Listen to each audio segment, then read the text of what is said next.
የርብቃ አጎት አዩ እንዲያዝ አድርጎታል። አዩ የሚሰራውንም የሚያወራውንም ሁሉንም ነገር ምን እንደሚያደርግ ራሱ አያውቀውም። የርብቃ አጎት ይሄ ልጅ ምንድነው ነገሩ? እንደ ህፃን ያደርገዋል እንዴ እያለ እየታዘበው ነበረ። በመጨረሻም እንግዲህ ከአቤል ጋር ትግል ገጥመው እየተላፉ እያለ የርብቃ አጎት ከተኛበት ተነስቶ ይመጣል።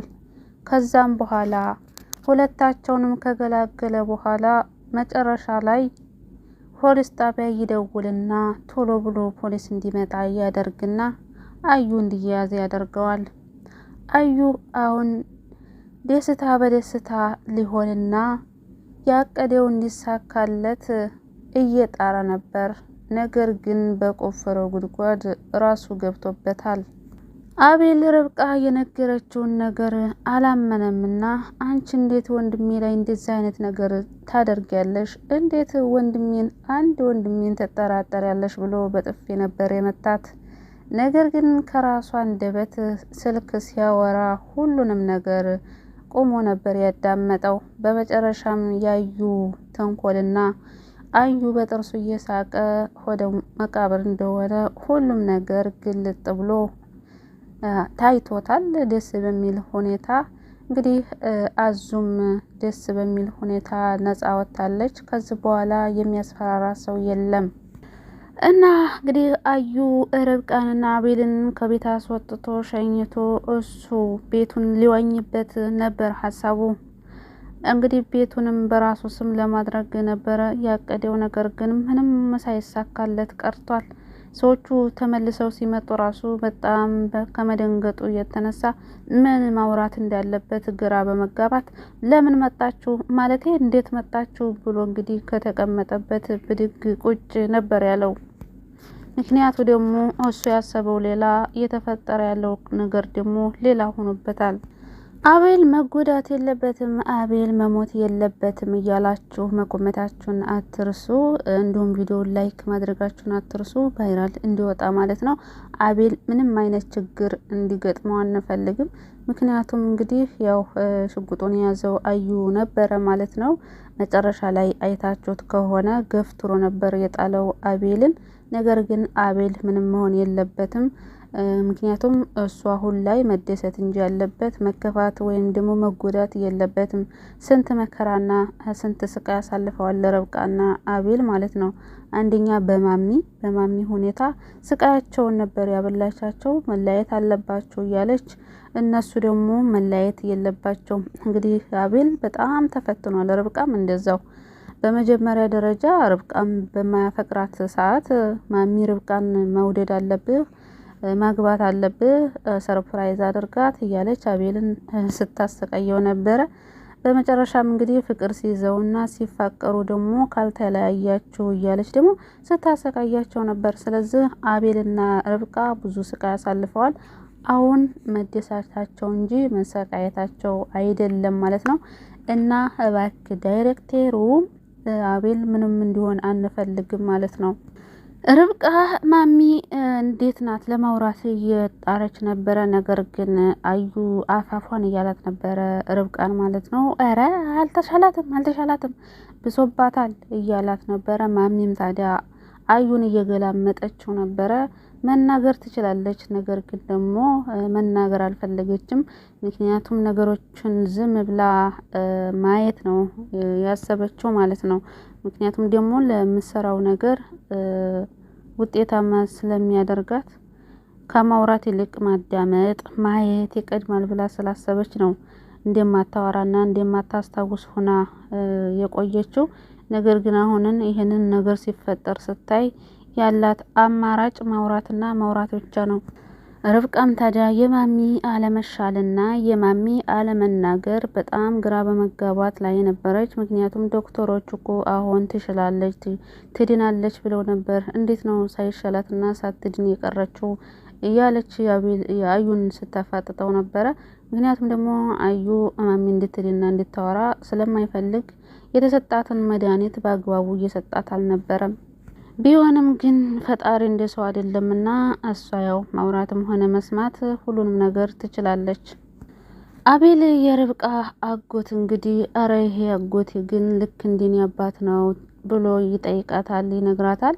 ርብቃ ምኑ ነው ልክ እንደ አባቴ የሆነብህ በምትለው ሰዓት ሁሉ ነገሩ አባቴን ይመስላል።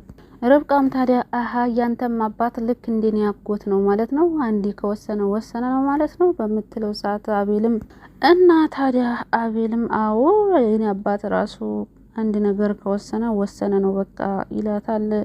ርብቃም አሁን ግን በጣም ፈርቻለሁ የሆነ ነገር እንዳይፈጠር ብዬ እያለች እየተጨናነቀች ነበረ። ነገር ግን ያለችው ነገር አልቀረም፣ ሁሉም ነገር ድብልቅልቁን አውጥተውታል። እና ታዲያ ርብቃም አጎቴ በቤቱ ጉዳይ እየተጭበረበረ ነገር ካለ አይለቃቸውም እያለች እየዛተች ባለችበት ሰዓት አቤልም እንደዛማ ከሆነ እኔ ራሱ አልለቃቸውም የሚል መልስ ነበር የመለሰው። ርብቃ ታዲያ የሆነ ነገር ከተፈጠረ ሁሉንም ነገር ቀስ ብለን ማስተካከል እንጂ በትግል የሚሆን ነገር የለም ብላ ብትለውም አቤል ግን እንደዚህ ቤቴን የቀሙኝንማ ጎዳና ያወጡኝን ሰዎችማ እንዲሁ ደፍረውኝ በቀላል የምፋታቸው አይደለሁም ብሎ ባለበት መሰረት እንግዲህ ያው እንደፎከረውም አድርጎታል። ነገር ግን በሩን ዘግቶ ነበረ እንትን ያለው ምክንያቱም አዩ ያው ኃይለኛ ነው፣ ዝም ያለ መስሎ መስጥ ነው ማለት ነው አዩ። ረብቄ ታዲያ እንደዛ ማድረግ የለብህም፣ ይሄንን ሁሉ ነገር ያደረገው የራሳችን ሰው ቅርባችን የምናውቀው ሰው ሊሆን ይችላል ብትለውም አቤል እንደዛ ከሆነማ ጭራሽ ይብስብኛል የሚል መልስ ነበር እየመለሰላት። ግን ደግሞ መጨረሻ ላይ አላመናትም ነበረ። አስባችሁታል? ምክንያቱም የራስን የፍቅረኛህን ሲያማግጥ የነበረው ቤቱንም እንደዚህ አይነት ያደረገው ከቤት ያስወጣን ልጃችንም የገደለው እሱ ራሱ አዩ ነው ባለችበት ሰዓት አቤል በጣም ነበር የተናደደው። ምክንያቱም እንዴት እንደዛ ሊያደርግ ይችላል እንዴ? ደግሞም ሊልም ይችላል። ምክንያቱም ወንድሙ ያለው ሰው ይሄንን ሁሉ በደል እንዴት እኔ ላይ ያደርሳል ብሎ እንዴት ሊያስብ ይችላል? አይታሰብም እኮ። ነገር ግን ርብቃን ፈጣሪ ሲረዳት እጅ ከፍንጅ እዛው ስልክ ሲያወራ ደርሶበታል ማለት ነው። እንግዲህ ስልክ ሲያወራ ባይደርስበት ኑሮ አቤልና ርብቃ በከባዱ ይጣሉ ነበር ማለት ነው። ለምን ብትሉ እንዴት ወንድሜን የገዛ ወንድሜን እንዴት ተጠራጠሪዋለሽ? እንዴት እንደዛ ያደርጋል ብለሽ ታስቢያለሽ? ብሎ ትልቅ ጠብ ውስጥ ይገቡ ነበር ርብቃና አቤል ማለት ነው።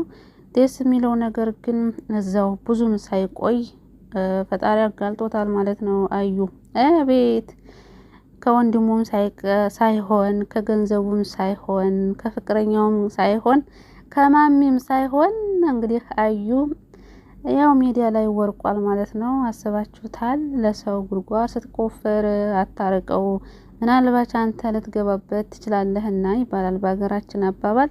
አዩ ለሰው ሲቆፍር እንግዲህ እዛው ራሱ ገብቶበታል ማለት ነው። በነገራችን ላይ